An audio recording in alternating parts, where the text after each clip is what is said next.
حدیث میں کیا آتا ہے, یبتلا المرء علی قدر دینہ او حسب دینہ, ایک انسان کو آزمایا جاتا ہے ٹیسٹ سے, ٹرائلز کے ساتھ, علی قدر دینہ, اس کے دین کے مطابق. جتنا اس کا دین زیادہ ہوگا, اسٹرانگ ہوگا, اتنا زیادہ اس پہ ابتلائیں, مصیبتیں, ٹرائلز, ٹریبولیشنز آئیں گے. ایک اور حدیث میں آتا ہے کہ من یرد اللہ بھی خیرا یوصب منہ او یوصب منہ, اللہ تعالیٰ جس بندے سے خیر کا ارادہ کرتے ہیں اس کو ٹرائلز دیتے ہیں, اس کو افلیکٹ کرتے ہیں ود کلیمٹیز. ٹھیک ہے, کیونکہ انسان اس پہ صبر کرتا ہے اور اللہ تعالیٰ ٹیسٹ کرتے ہیں کہ تم میں سے سچے کون ہیں. اللہ تعالیٰ چاہتے ہیں کہ ہمارا جو باتیں ہیں کہ اللہ ہم تیرے پہ توکل کرتے ہیں, ہم صبر والے لوگ ہیں, ہم تیری ڈیسیژنس کو مانتے ہیں. اللہ تعالیٰ دیکھنا چاہتے ہیں کہ ہمیں سے کون کتنا اس پہ صبر کرتا ہے. کمنگ بیک ٹو رسول اللہ صلی اللہ علیہ وسلم, اللہ کی نبی زندگی it was full of trials. جتنی پوری امتیں ٹرائلز کو فیس کرتی ہیں, اس سے زیادہ اللہ کے نبی نے ایز این انڈیویجول ٹرائلز کو فیس کیا. بالکل پروفیٹ صلی اللہ علیہ وسلم face trials as an individual, the amount of trials the ummah they face as collectiveness. آپ صلی اللہ علیہ وسلم پیدا ہوئے تو ان کے والد وفات پا گئے. 5, 6, 7 سال کے تھے, فرام 5 to 7 years ان کی والدہ وفات پا گئیں. بڑے ہوئے ان کے دادا وفات پا گئے. اس سے بڑے ہوئے ان کے چاچا جو ان کا بیک بون تھے, جو ان کا سہارا تھے, اور انہوں نے اسلام قبول نہیں کیا تھا لیکن پھر بھی ان کو سپورٹ کرتے تھے.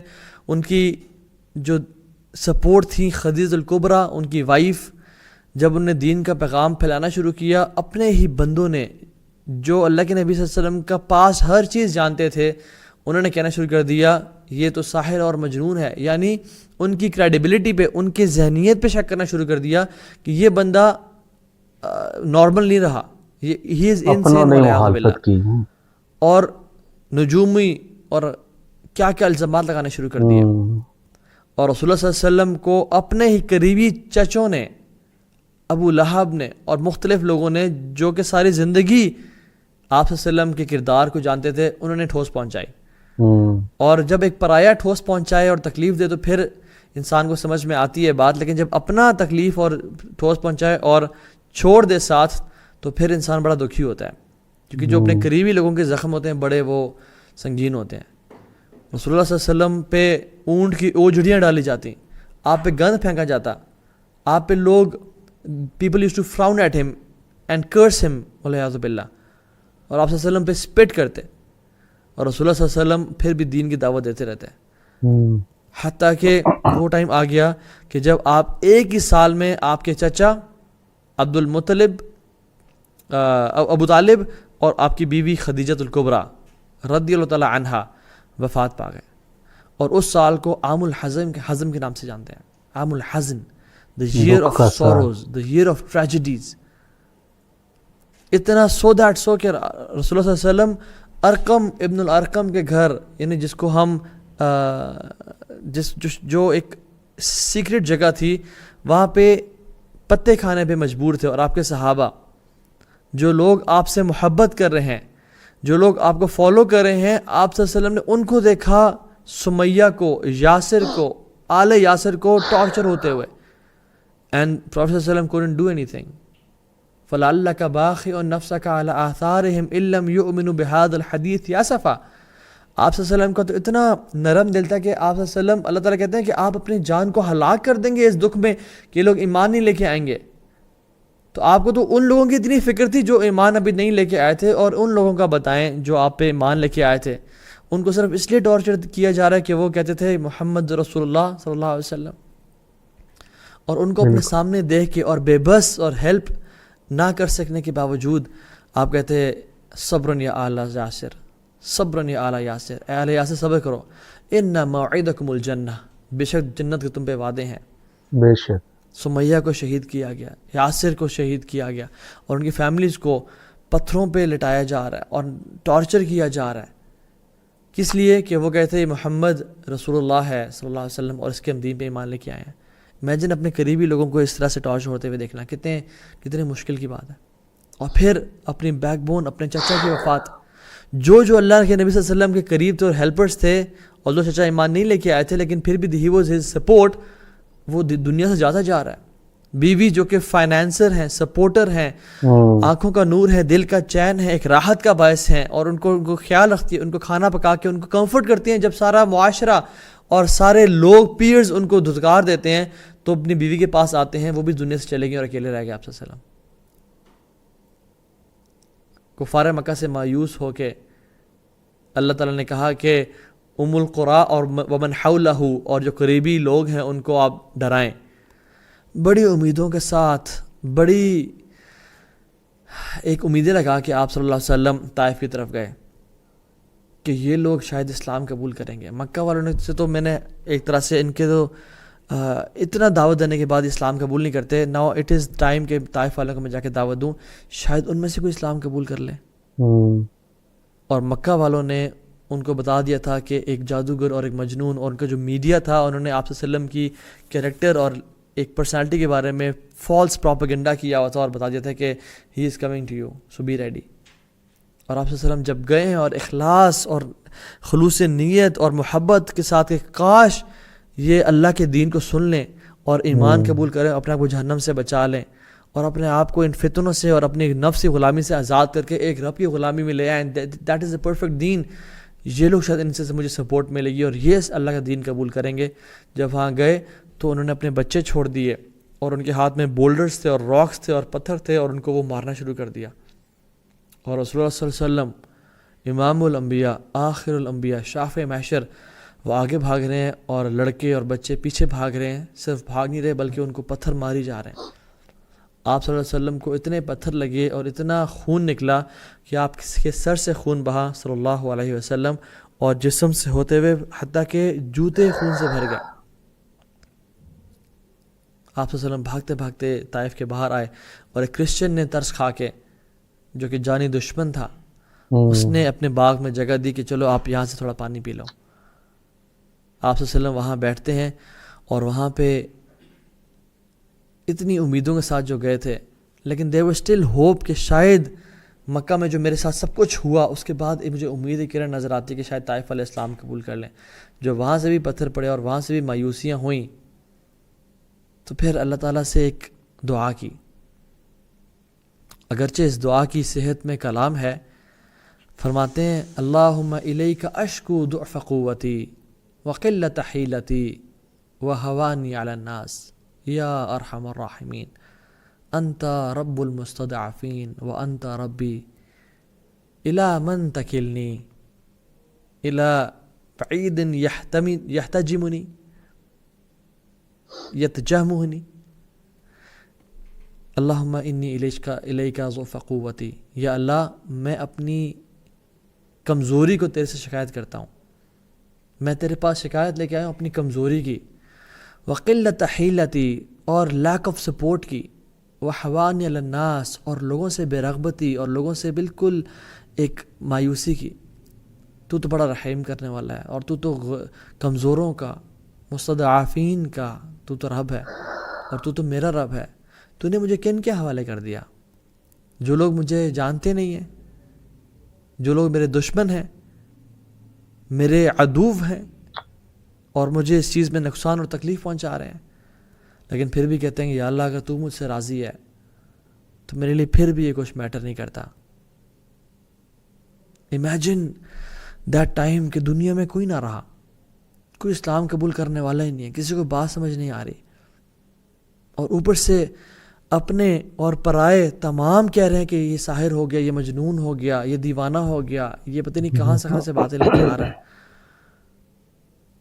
اپنے قریبی جب چھوڑ کے چلے گئے, اور جو قریبی ہیں وہ وفات پاتے جا رہے ہیں, اور ابو لہب لعنت اللہ علیہ, وہ تو جب بھی اللہ کے نبی کوئی قریبی فوت ہوتا, جب آپ پہ کوئی مشکل آتی تو کہتا ہاں دیکھا ہمارا دین چھوڑا نا, اصل دین چھوڑا, تمہارے ساتھ یہ کیا ہو رہا ہے.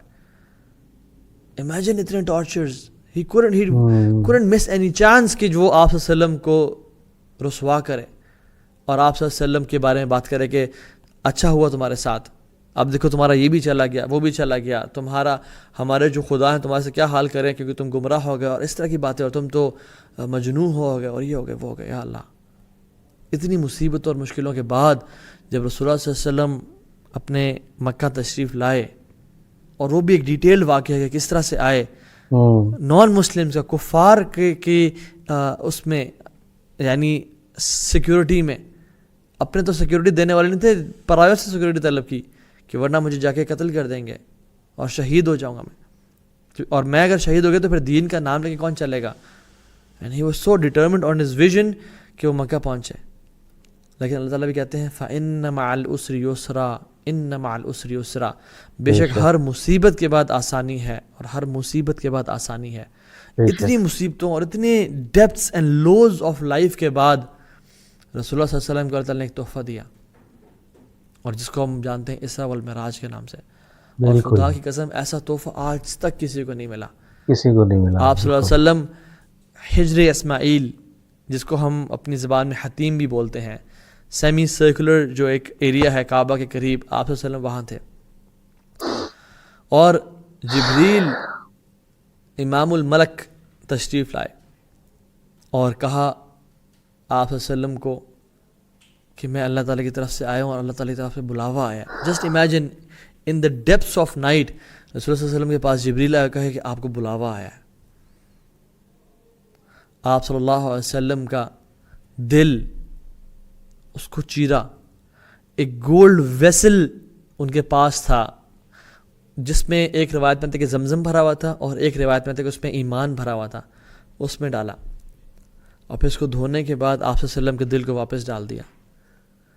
ایک ساتھ اینیمل لے کے آئے. It was smaller than mule and it was slightly bigger than donkey. ان کے بیچ کا سائز تھا.